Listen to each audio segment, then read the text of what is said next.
hace que el paciente orine. Y por eso en la primera imagen le pusimos, como dicen los pacientes que son de Estados Unidos o que hablan inglés, the water pill. Así le dicen ellos, la pastilla del agua. Lo digo porque a la hora de yo explicar lo que es congestión pulmonar, edema periférico, suena un poco difícil para personas que no son médicos y no saben de qué estoy hablando. Y por eso yo hablo retención de agua en las piernas, retención de agua en los pulmones. La verdad es que no es agua, agua es lo que tomamos, ¿ok? Es plasma. Pero así ese término se utiliza. Y ese es el término que se utiliza también los médicos americanos cuando hablan con el paciente y le preguntan ¿cuántas pastillas te tomaste? ¿Cuántas water pills se tomó? El paciente dice tal. Así es que el paciente la identifica. Así que vamos a hablar de edema, vamos a hablar de congestión y al final vamos a hablar de congestión o retención de agua, ¿ok? Es lo mismo. O sea, hablamos de los diuréticos. Dice el tema, los diuréticos en insuficiencia cardíaca crónica estadio D. Un amigo que te puede traicionar. Al final, ¿por qué esto? Bueno, vamos a hablar en primer lugar, vamos a comenzar de la necesidad del uso de diuréticos, por qué es que se utilizan, dónde están los beneficios que ofrece la furosemida en los pacientes con insuficiencia cardíaca, la base de esto científica, la validación de su utilidad por los americanos, los europeos, cuál es el efecto hemodinámico de estas pastillas en los pacientes, cómo usted lo ve como médico este efecto, cómo usted puede ir titulando la dosis y estar claro de que hasta ahí podemos llegar, no más profundo, no más dosis más alta, ¿okay? Y al final vamos a hablar de realmente lo que es el fármaco como tal, la dosis, los efectos perjudiciales que puede provocar, ¿okay? Y vamos a terminar con las conclusiones. Entonces vamos a comenzar. Saludos a todos, un gran abrazo. Okay. Bueno, ¿por qué los diuréticos son útiles? Bueno, en la insuficiencia cardíaca que estamos hablando. Bueno, un paciente viene, tiene un infarto grande, afecta una gran parte del corazón y por supuesto el corazón queda débil, no bombea bien la sangre, hacia el riñón sobre todo, hacia el cerebro, hacia el intestino, hacia los músculos. Entonces el riñón libera una sustancia que produce al final, después de diferentes conversiones, vasoconstricción. Las arterias aumentan de tono, aumenta un poquito la presión arterial. Y también eso produce liberación de una hormona que se llama aldosterona. Y esta aldosterona retiene en el cuerpo sodio y agua. Estos mecanismos de nuestro cuerpo para retener agua en el cuerpo es para aumentar la presión arterial y provoca que la arteria haga vasoconstricción para también aumentar la presión. Con una mejor presión los tejidos se irrigan mejor. Y eso teóricamente es lo que nuestro cuerpo hace para compensar la caída del gasto cardíaco, la caída de un bombeo de sangre efectivo hacia los órganos. Esto se hace porque está activo el sistema renina-angiotensina aldosterona, el sistema nervioso simpático. Estos dos sistemas aumentan tanto la precarga como la poscarga. En conclusión, el paciente tiene más trabajo todavía, su corazón más trabajo. Lo que nosotros queremos en el paciente con insuficiencia cardíaca es quitarle trabajo al corazón. Pero nuestro mismo cuerpo lo que hace es para compensar a este paciente, le da más trabajo, se equivoca nuestro cuerpo, ahí no es sabio, nuestro cuerpo es súper sabio, tiene tantos mecanismos de contrarregulación. Por acá se le da la mano, ayuda. Y cuando uno no trata bien a ese paciente y lo deja que continúe empeorando, al final el paciente empieza a empeorar, más daño cardíaco, más daño a otros órganos fundamentales de nuestro cuerpo. Y al final el paciente, ¿cómo termina? Con cansancio, con falta de aire y yendo a emergencia con ahogo. Y no en Nicaragua, no en Perú, no en Colombia, en todas partes del mundo y también en Estados Unidos. Les voy a mostrar datos del registro ADIR, que es americano, en donde ellos recogen los síntomas de los pacientes los últimos 3 meses al año y total cuando llegaron a emergencias por falla cardíaca. ¿Cuáles son los síntomas más frecuentes? Los últimos 3 meses, el último año y acumulado. Vean hasta cuánto, hasta 187.000 pacientes. Vamos a quitar el flash. Cualquier falta de aire, a los últimos 3 meses, 93%. Wow. Falta de aire de reposo, crepitante, que es agua en los pulmones, edema periférico, que es inflamación de las piernas. Vean qué por ciento más alto. Al año, 89% cualquier falta de aire, 32% falta de aire en reposo, crepitantes, estreptor en los pulmones, agua en los pulmones, 60%, y edema periférico, congestión, 62%. Vean el acumulado. Vean cómo la fatiga es el signo menos frecuente de los pacientes. Fatiga es lo que el paciente dice debilidad. Y esto es importante, porque yo siempre lo digo. El paciente no va a emergencia o no lo busca usted en su consulta porque tiene fatiga. Doctor, tengo debilidad. No, el paciente, la debilidad le echa la culpa a la anemia, que comió mal, que durmió mal, que está preocupado. El paciente no asocia debilidad con problemas cardíacos, pero se asocia falta de aire, no dormir por ahogo en la noche, inflamación de las piernas con problemas cardíacos. Y es por eso que van a consulta. ¿Ok? Entonces, y bueno, estamos claros, la disnea es por la congestión, por el acúmulo de agua en los pulmones, de diferente magnitud, menos, más, ok. Eso es la falta de aire, por eso se produce. Y la fatiga se produce, ¿por qué? Porque ese corazón con debilidad bombea poca sangre a sus músculos, a todo su cuerpo, y ese músculo manda una señal: oye, no estoy recibiendo suficiente oxígeno, no me está llegando, corazón. Y manda una señal al riñón y activa el sistema nervioso simpático, aumenta más la frecuencia, aumenta la presión y el corazón lo sobrecarga más. O sea, eso es la fatiga, por debilidad, por poca oxigenación de los tejidos. Y estos datos del registro de GIR fueron en el 2006. Y ustedes podrán decir, bueno, doctor, sí es cierto, pero eso ya cambió en Estados Unidos. Ese registro es viejo. Bueno, les voy a mostrar ahorita, publicado la semana pasada, hace 2 semanas, en noviembre, hace poquito, en la revista de insuficiencia cardíaca de Estados Unidos. Vean, terapia intrahospitalaria para pacientes con insuficiencia cardíaca y fracción de eyección reducida en Estados Unidos. Y también un trabajo en Canadá que lo acabo de leer. Vean, más o menos están hablando de 14.000 pacientes. Ok, ellos, de lugares de trabajo, quiero hablar lo siguiente. Creo que resumir. Ok. ¿Cuál es el motivo principal de consulta de los pacientes de emergencia? Falta de aire. ¿Por qué se produce? Por congestión, por acúmulo de agua. Bueno, sin duda, el medicamento más efectivo y más rápido. Efectividad hablo que si usted lo administra, lo logra el efecto. Para aliviar la congestión, el edema que está dentro de los pulmones, en la periferia, en las piernas, es la furosemida, son los diuréticos. Y dentro de los diuréticos, la más rápida, efectiva y barata es la furosemida, en todas partes del mundo. Se dio acá, hicieron una clasificación de los pacientes. Los clasificaron de acuerdo al grado de afectación que traían, qué tan graves venían. Y los clasificaron de acuerdo a la terapia aplicada hacia ellos. Dijeron, bueno, a esto vamos a darle más furosemida que la que ya tomaban, a esto no vamos a darle furosemida oral, que es la que traían tomada, ¿no? Vamos a ponerse la endovenosa mejor. No, a este vamos a poner la furosemida endovenosa, pero el doble de la dosis que le correspondería. Y descartaron los casos graves que requerían apoyo con aminas y gravísimos, ¿ok? Pacientes no en shock. Entonces, hicieron un trabajo para evaluar mortalidad, que esto que vieron. Y resulta, por supuesto, que los pacientes que requieren más diurético al ingresado fueron los que más se complicaron. Tuvieron más mortalidad al mes y a los 6 meses. ¿Ok?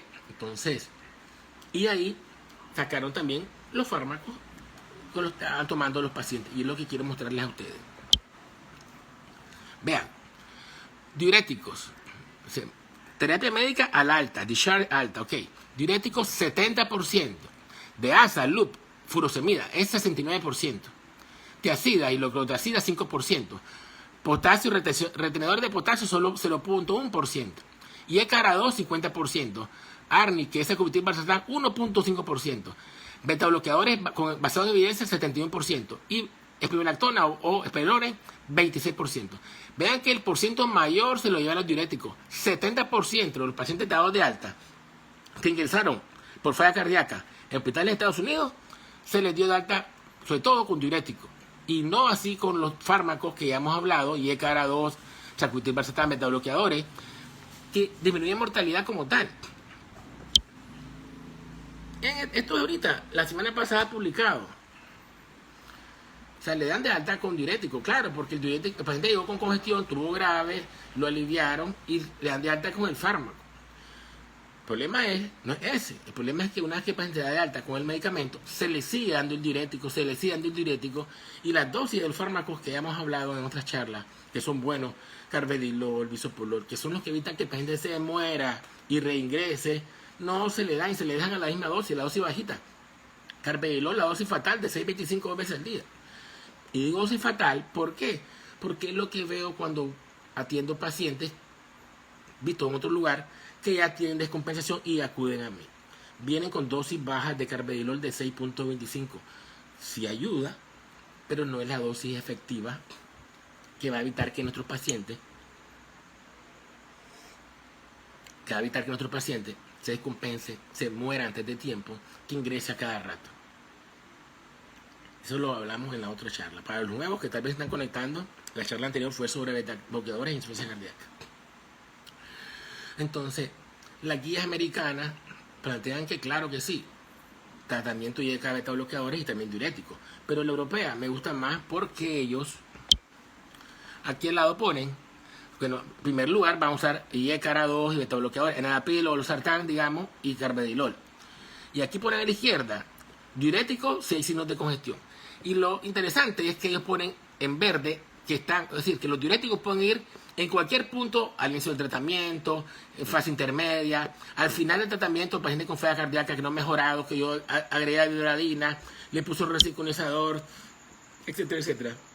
Ellos ponen a la izquierda, a todo lo largo, diurético. Es bueno porque, a mi entender, significa que usted puede usar diurético en cualquier punto evolutivo de un paciente con insuficiencia cardíaca. Usted lo vio cuando no estaba tan grave, el paciente empeoró con el tiempo, se descompensó, lo utilizó. Y también yo creo que eso significa que yo puedo retirarlo también. O sea, es lo que creo que está dando a entender. Usted puede utilizarlo, pero debe retirarlo. No creo que signifique que usted va a hacerlo desde el principio hasta el final. Porque ahí dicen signos de congestión. Entonces, ahí es el medio del asunto. Ahí es el medio del asunto y está la cosa. Que muchas veces mantenemos el diurético una vez iniciado y nunca lo quitamos. Nos da temor de quitarlo. Nos da temor de quitarlo porque pensamos que el paciente se va a descompensar y va a ir a un hospital con insuficiencia cardíaca aguda, con agudos en los pulmones, en las piernas, etcétera, etcétera. Y no sabemos cuáles son los datos del paciente al examen físico que yo puedo apoyarme para decir, este paciente ya no le hace falta diurético, o este paciente puedo bajar el diurético. Y de eso voy a hablar también al final de la charla y la siguiente lámina, que son los puntos para los médicos y también para acompañar a este paciente que pueden ver en su familiar que indique que se está descompensando y tal vez requiera un mayor uso diurético, ¿ok? Y también para el médico que indique que ya no hace falta usar diurético, furosemida, hay que bajar la dosis, por ejemplo. Entonces, así, Erika, sí, claro que sí, sí, seguro. Es importante que lo utilices porque él ahorita está descompensado. Pero hay que ir titulando, Erika, los medicamentos basados en evidencia, que son estos que hemos hablado en nuestra charla. Vamos a repetir un poco. Efectos hemodinámicos de fármacos que son útiles en falla cardíaca. Tenro, IECA, enalapril, lisinopril. ARA2, irbesartán, valsartán. O sacubitril, valsartán. Tu hermano no puede usar sacubitril, valsartán, aunque sea mejor que los anteriores, porque está contraindicado cuando el paciente tiene la presión sistólica en menos de 100. Estos fármacos que están a la izquierda bajan la precarga. Los diuréticos, vean, bajan la precarga. Significa que disminuyen la presión de llenado y van a aliviar el agua en los pulmones. Todos estos fármacos, todos ellos, van a disminuir el agua en los pulmones, van a mejorar la falta de aire porque el paciente se va a llenar menos de agua. Los diuréticos son más efectivos, pero también lo logran los nitratos y también los IECA, ARA2 y sacubitril, valsartán. Y esto es lo que quiero que ustedes entiendan. Hablo de los médicos. No solamente los diuréticos bajan precarga, sino que todos los fármacos están del lado izquierdo en la gráfica.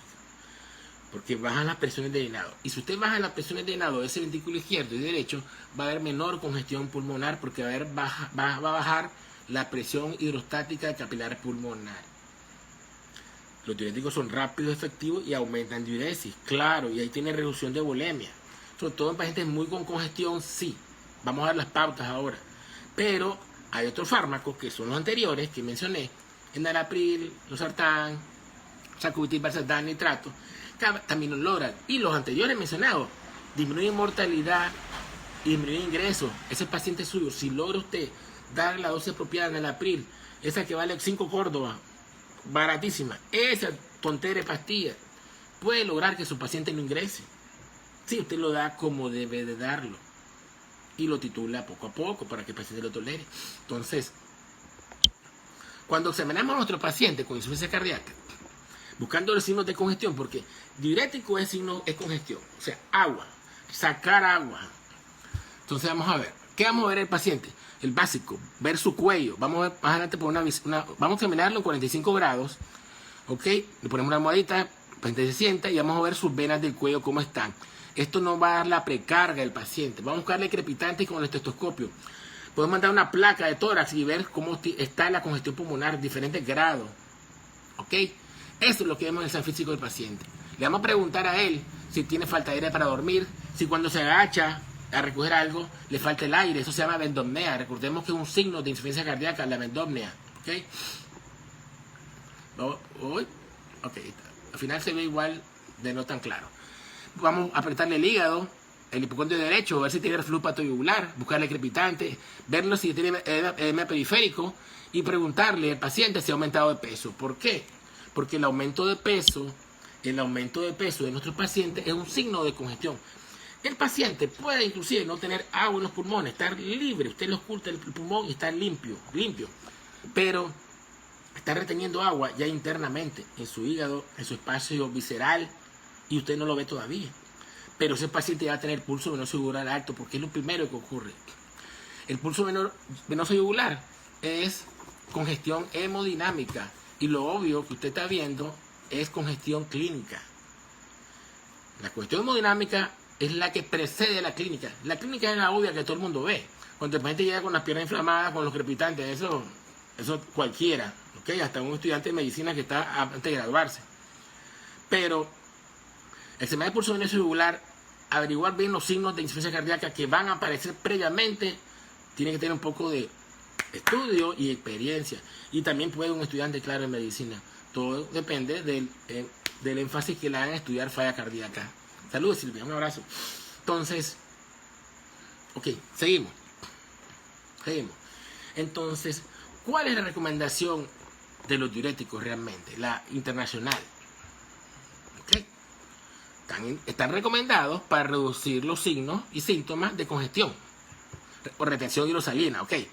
En pacientes con falla cardíaca reducida. Pero no se ha estudiado realmente si tiene efecto en la mortalidad. Dice el Cochrane que puede reducir la mortalidad, ¿ok? Pero no hay estudios de esto como tal.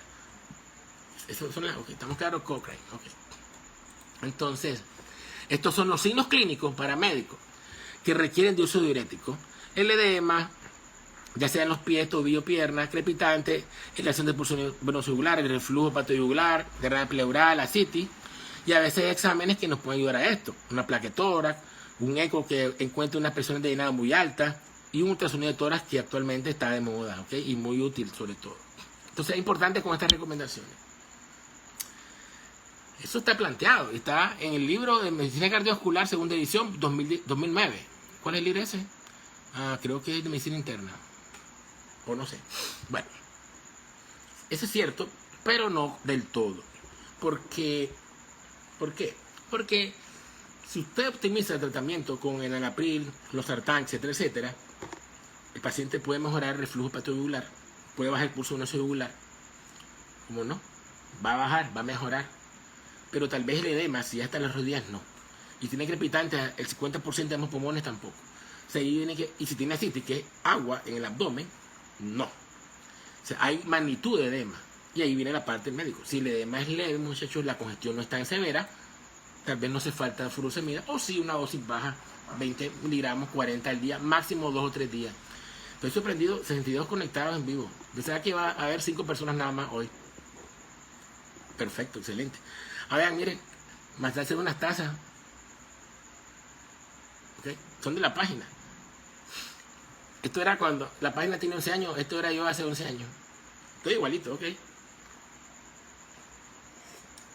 Entonces le he hablado mucho del pulso venoso yugular. Sumamente importante. Es un examen físico al pie de la cama del paciente. El examen físico usted puede hacer en la casa del paciente, tiene que ir a verlo a su casa. En la consultorio donde trabajo no tengo cama reclinable. Lo que va al paciente en su silla, lo hago que se siente un poco más chorreado y le pongo una almohada y así lo examino y me funciona. Qué cosa es como Sí, está lindísima, ¿no? Buenísima, buenísima. Y más rico el café que está adentro. Examinando y buscando el pulso venoso yugular. Ponemos al paciente 45 grados. Aquí voy a explicar algo importante. Esta es la proyección del corazón y más que todo la aurícula derecha. Entonces, aquí está el borde externo izquierdo y aquí está el borde de la clavícula. Entonces, recordemos que la yugular interna va por detrás del músculo esternocleidomastoideo mastoideo y no se ve. Lo que usted va a ver es una onda de pulso, una onda que es triple, ¿ok? Y la externa es la que atraviesa por arriba el músculo esternocleidomastoideo. Entonces, lo que vamos a ver es una onda de pulso en el pulso venoso yugular. Al nivel donde llega la onda, tiramos una horizontal y la hacemos coincidir con el mandíbulo external. Y esa distancia es lo que ponemos nosotros más 2 más 3. Y eso nos da una idea de la presión media de la aurícula derecha. Este es un pacientito. Ok, vamos a darle más claridad. Vamos a ver cómo hago aquí. Más claridad de la pantalla. Bueno, sí, ahí se ve. Okay, no se ve muy bien. Vamos a ver. Me ocupan la falta de ortografía. Está mal escrito esto. Ok. Bien acá. Entonces, esta vena es la yugular externa. Mis pacientes no pueden tenerla así dilatada. Esto indica que está con congestión. Y aquí posterior al músculo externo, este es el músculo esternocleidomastoideo.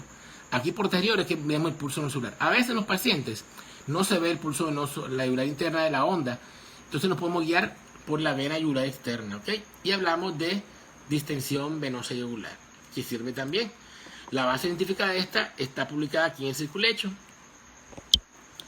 Entre más se eleva la presión capilar pulmonar, más va a estar aumentada la presión media de la aurícula derecha. No en todos los pacientes, sobre todo aquellos que ya tengan falla derecha y que ya la presión capilar pulmonar está alta.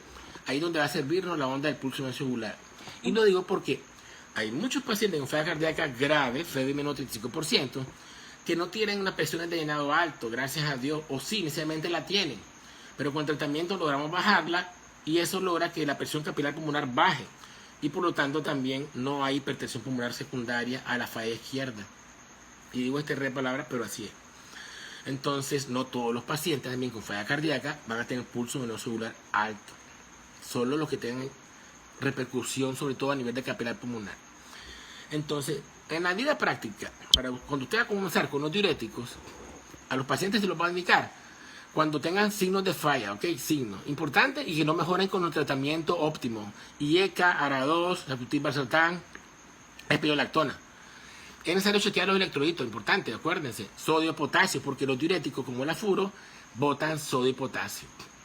La mayoría de las veces van a necesitar un diurético de asa que es más eficaz, la furosemida.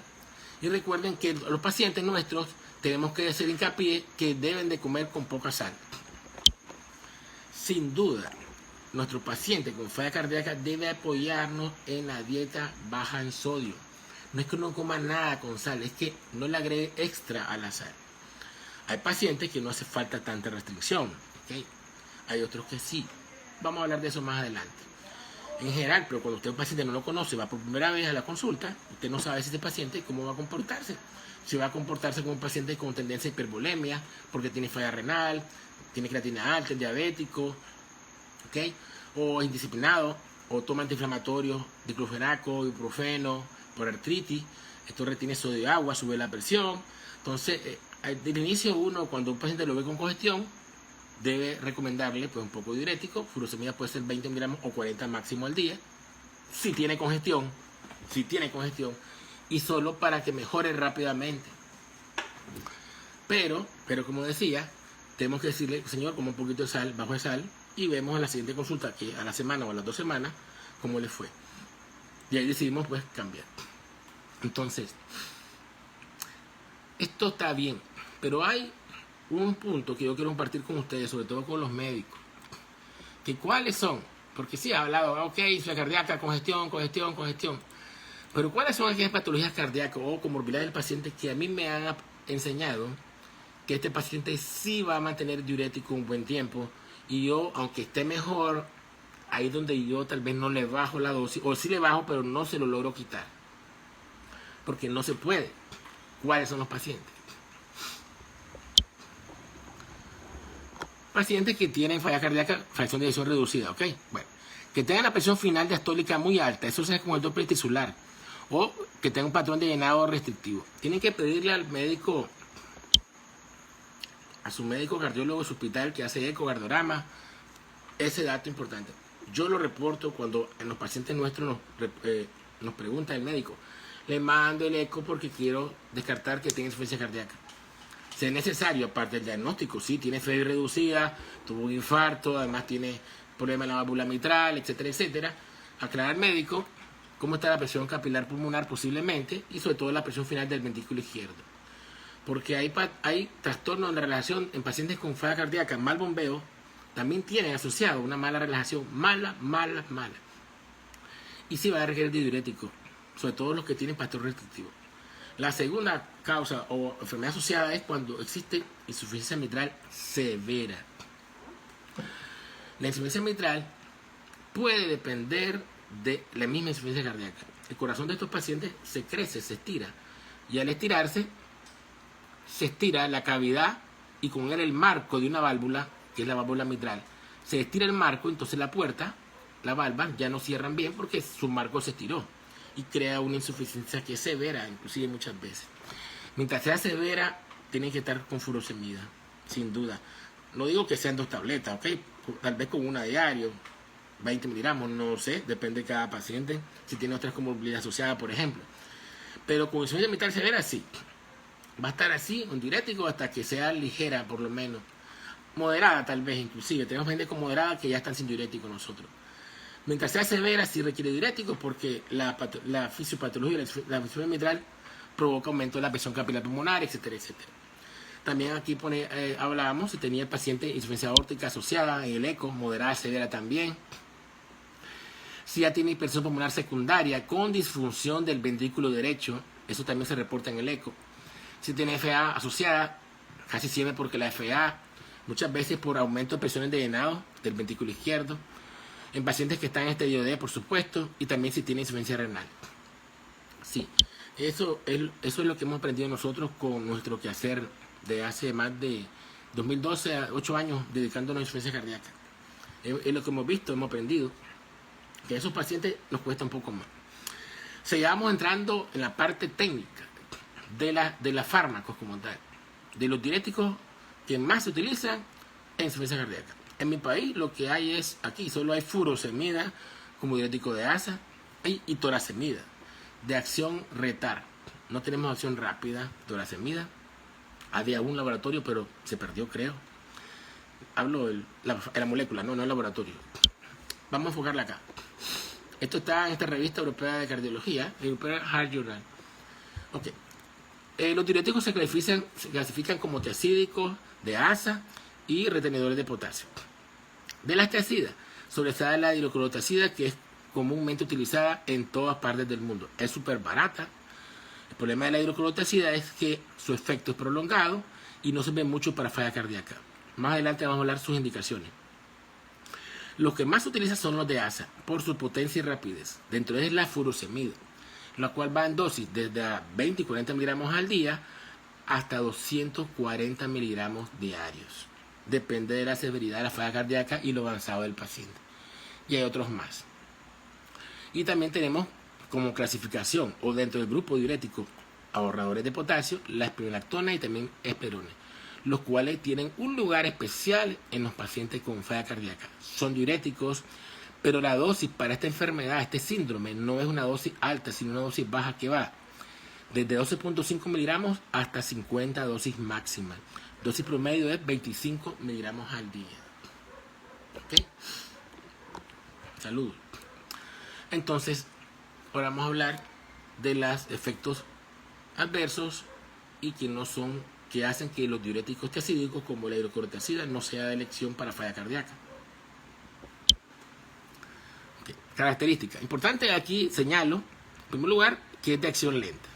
Y lo otro es que se llama diurético de techo bajo. Significa que aunque usted aumente la dosis, el paciente no va a orinar más. Y esto es importantísimo.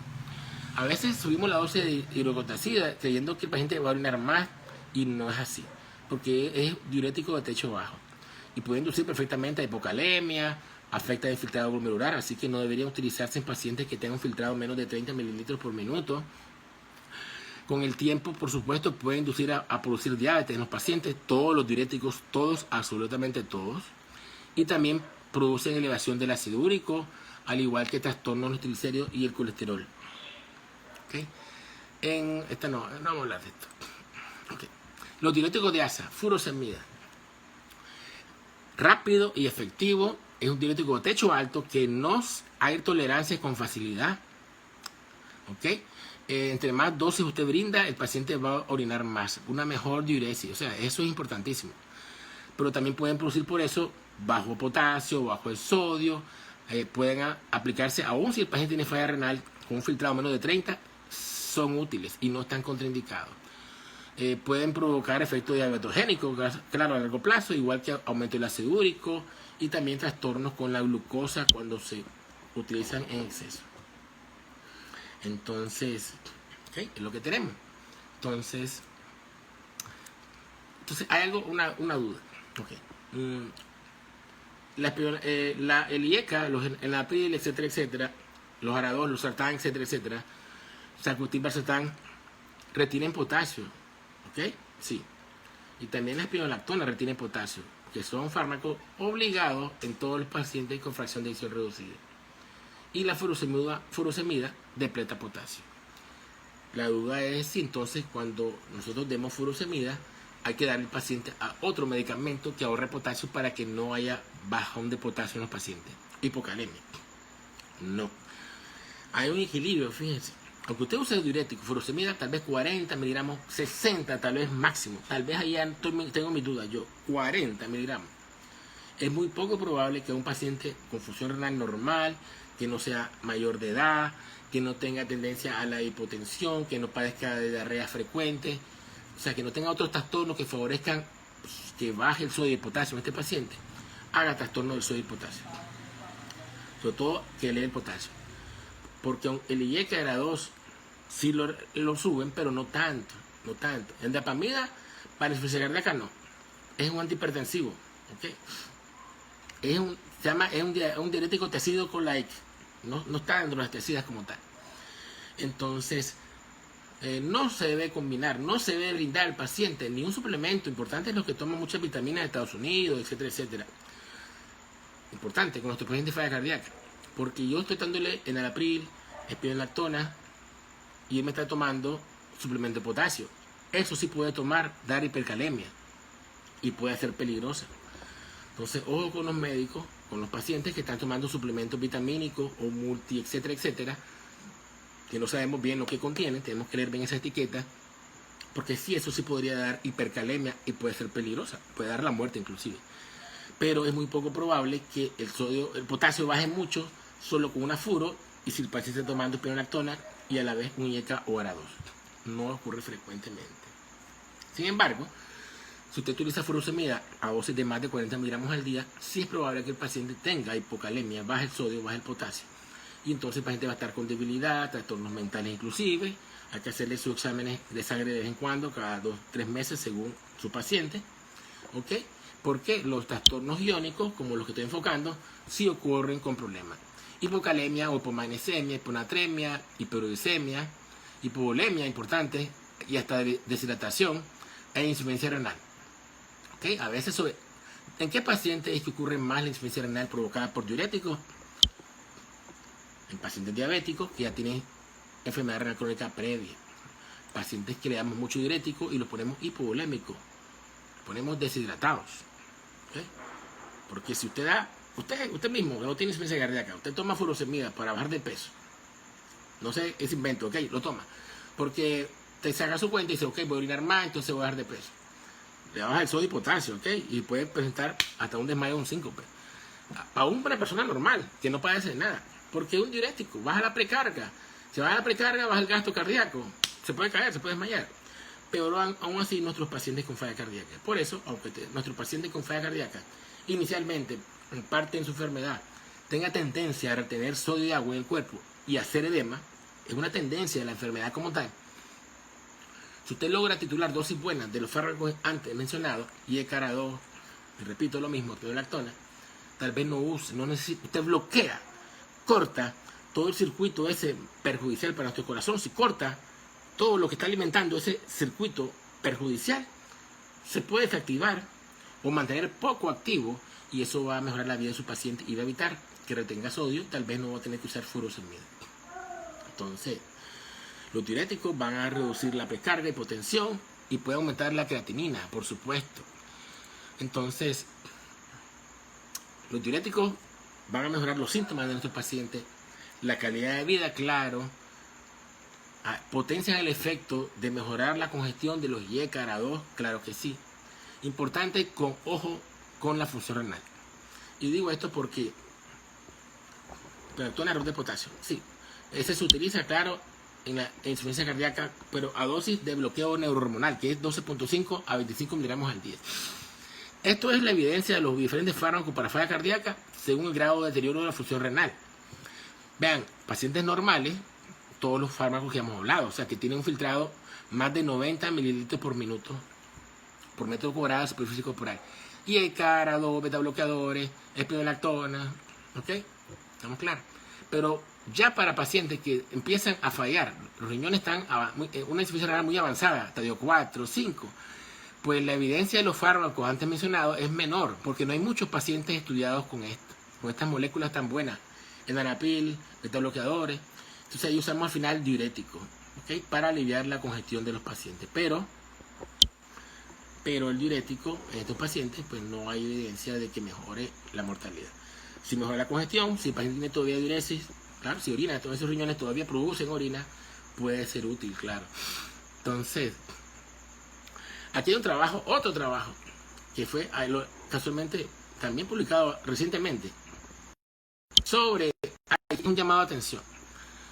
O sea, uso de los sistemas de salud, este es canadiense, si mal no recuerdo, uso de los sistemas de salud antes de la primera ingreso por falla cardíaca. Sí, esto es canadiense. Sí, healthcare use before first, okay. Sí, uso del sistema de salud antes del primer ingreso. Y aquí habla, esta es la publicación acá, de cómo en Canadá,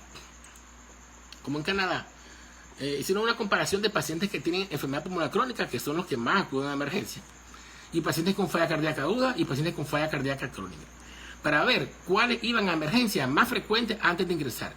Vean la curva en azul, los pacientes con falla cardíaca. Los pacientes con falla cardíaca que logran ingresar a un hospital,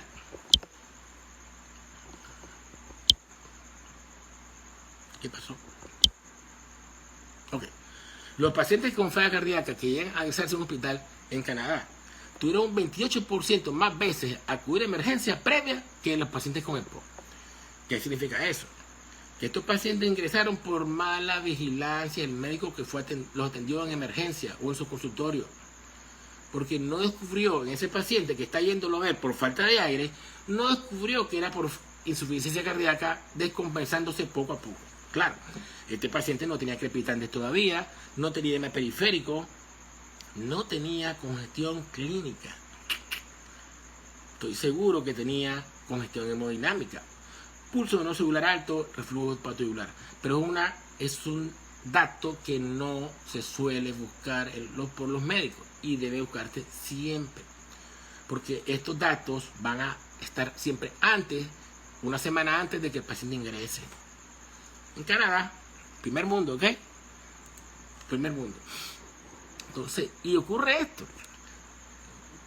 Como el diurético mejora tanto en los pacientes la falta de aire, y vemos nosotros en los pacientes cómo la inflamación se les va, creemos que es mágico y que es la piedra angular del tratamiento, y no lo es.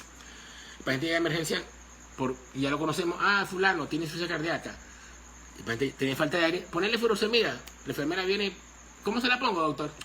Dásela endovenosa, dice, ponésela, se le pone, el paciente mejora en 2 horas, ya, ¿ahora qué hago, doctor? No, vaya a su casa. Simple, fácil. El paciente al día siguiente es igual, con más cansancio. El médico vuelve a examinarlo y vuelve a darle furosemida. Y vuelve a darle furosemida. Y el médico no le da por razonar, ¿será que este señor es que el tratamiento que está tomando no tiene una dosis óptima? Tal vez está tomando enalapril 5 miligramos al día, carvedilol 625 2 veces al día nada más, no está tomando espironolactona, por eso es que está llegando, porque esos fármacos, como están utilizándose tan poquita dosis, no están bloqueando el ciclo vicioso de su corazón, que hace que se descompense una vez más, que es todo esto que hemos hablado de hace varias charlas, que hablamos del sistema renina, angiotensina, aldosterona, que son unos mediadores químicos en nuestro cuerpo que libera cuando tienen falla cardíaca. O lo peor aún, sale un inteligente y dice, hacerle una creatinina, se la hacen, y entonces más alta, por supuesto, porque mucha furosemida aumenta la creatinina. Y dice el médico más inteligente del turno: esa creatinina está alta porque los IECA, enalapril o los sartán suben la creatinina y está dañándole más el riñón. Quitarle la enalapril, quitarle el sartán y ponerle más furosemida. Se le baja la dosis del fármaco ideal, los buenos, los que bajan mortalidad, los que evitan que ese paciente haya ingresado antes, y le suben más el diurético. Y esos son los errores que vemos a diario, y no acá, en Canadá. Ahí está. En Estados Unidos también vieron el registro ADIR, esta publicación ahorita hace una semana, con falla cardíaca aguda. Hay un mal uso del diurético. Y por ahí había una lámina que decía que los diuréticos deberían de mantenerse siempre en los pacientes con insuficiencia cardíaca porque ellos bloquean un poco, claro, por supuesto, la tendencia a la retención que tienen nuestros pacientes. Yo opino, sinceramente, y lo digo con mucha humildad, que si nuestro paciente está realmente en estadio estadio C, no es necesario diurético en la mayoría de ellos, mientras tenga óptima la dosis de enalapril o los IECA o el ARA-2, sacubitril/valsartán, tengan con su dosis máxima tolerada de beta-bloqueador, carvedilol, bisoprolol, por ejemplo, y por supuesto estén tomando espironolactona. Y también, por supuesto, usted como médico evite que el paciente se descompense de cualquier otra causa. Que su azúcar esté bien si es diabético, que su perfil tiroideo esté bueno si es hipertiroideo o hipotiroideo, que todo esté marchando bien su función renal si tiene disfunción renal, que haga su dieta baja en sodio.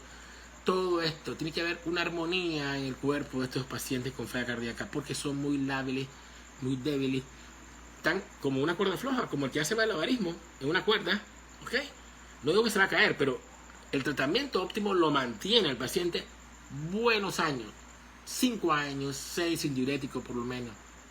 Desgraciadamente, si nuestro paciente al final cae en estadio D de la enfermedad, pues ahí sí, sin duda, hay que usar diurético. Porque estamos hablando de estadio D, que es congestión recurrente repetitiva, congestión, y sí, claro que sí, va a la furosemida. Y a veces con hidroclorotazida, y esto ya estamos hablando de otros términos como son la congestión recurrente. Ok. Conclusiones. La furosemida es el diurético más utilizado en la insuficiencia cardíaca por su rapidez y efectividad. Dosis muy elevadas provocarán caída del gasto cardíaco por hipovolemia. El paciente va a estar deshidratado. Y aquí el paciente va a decir, usted tiene que preguntarle, ¿tiene sed, señor? Cuando se pone de pie se marea. Estos son signos de que esté tomando mucho diurético y usted puede bajarle. Y además, cuando usted al paciente lo pone hipovolémico y deshidratado, hay bajo gasto y esto activa, por supuesto, los mecanismos malos para el corazón. El sistema renina-angiotensina y también el simpático. Entonces, si se le da la mano al diurético, usted más bien mantiene también activado este sistema porque por la hipovolemia y la hipoperfusión renal. La meta es lograr que el paciente esté euvolémico, con el pulso no celular en 2 por lo menos o en 0, sin hipotensión, sin signos de hipovolemia. Tienen que estar ausentes los signos de congestión y debe permitir, si usted está usando diurético, la adición de los fármacos indispensables para que ese paciente mejore. Todos los que bloquean el sistema renina, los beta y bloqueadores de receptores de mineralocorticoides. El examen físico hay que buscar ortostatismo, la C, la presión que no esté baja, que no orine poco. Él le va a decir, doctor, yo orinaba un montón normal y ahora no orino casi. Es porque está seco el paciente, se le fue la mano con el diurético, hay que retirárselo, hay que bajar la dosis. La creatina subió también en el paciente. Pueden ser signos que ya se puede bajar la dosis, ¿okay? O que si está con un poquito de furosemida, que tal vez ya no es necesario. Y los iones y sodio y potasio, pues según necesidades, ¿ok? Entonces, importante, todos estos fármacos bajan la presión arterial de nuestros pacientes. Enalapril baja la presión, los sartán también, sacubitril/valsartán mucho más, beta bloqueadores todo, espironolactona también baja la presión arterial.